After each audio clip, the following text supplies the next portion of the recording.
আসসালামু আলাইকুম।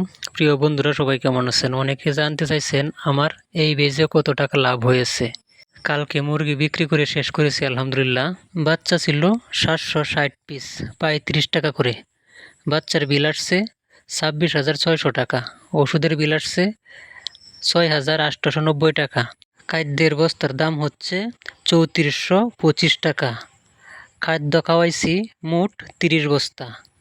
খাদ্যের বিল আসছে 1,02,750 টাকা। খাদ্যের ভাড়া হচ্ছে 580 টাকা।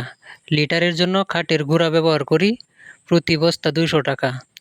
10 বস্তার দাম হচ্ছে 2,000 টাকা। ভাড়া হচ্ছে 500 টাকা। পেপার হচ্ছে ব্রুডিংয়ের জন্য 80 টাকা। লাইট হচ্ছে 300 টাকা। কারেন্ট বিল 1200 টাকা। মোট বিল হচ্ছে 1,40,900 টাকা। মুরগি বিক্রি করেছি 750 পিস। মোট মাংস হচ্ছে 1312 কেজি। রেট হচ্ছে 145 টাকা। মুরগি বিক্রি করে পেয়েছি 1,90,240 টাকা।